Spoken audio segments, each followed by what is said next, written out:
চলো দেখা দেখ ওইভাবে দে। আমি আর শামিনুর এই মুহূর্তে আমরা কাশ্মীরের বিভিন্ন অঞ্চল ঘুরে ঘুরে দেখছি যেগুলো অফবিট স্থান।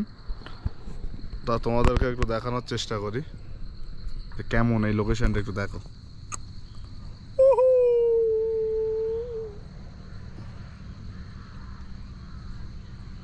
চলো ধরে রাখো, দেখি সামনের দিকে কেমন লোকেশন পাওয়া যায়। যাবো? চলো।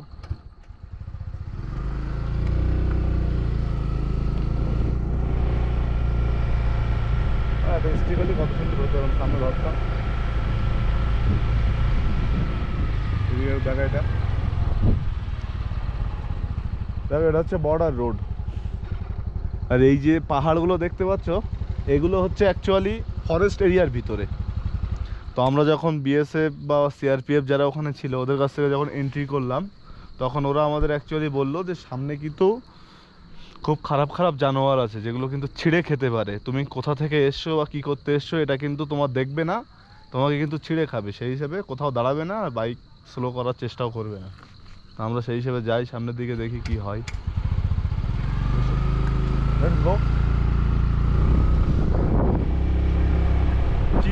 চিতাবাঘ আর ভাল্লুক এখানের একদম একটা কমন ব্যাপার। যখন তখন দেখা যায় চিতাবাঘ আর ভাল্লুক, কিন্তু ওটা এখন আসবে না, এখন আলো তো বাইরে চারদিকে, এখন হয়তো বার হবে না, আবার আসতেও পারে।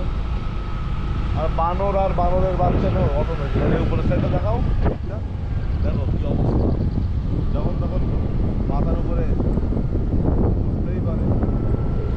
আর আমরা যেখানে আছি এখান থেকে অ্যাকচুয়ালি 260 কিলোমিটার মানালি, কাশ্মীরের এই জায়গা থেকে। আমি দেখলাম পিছনে সাইনবোর্ডে দেখলাম।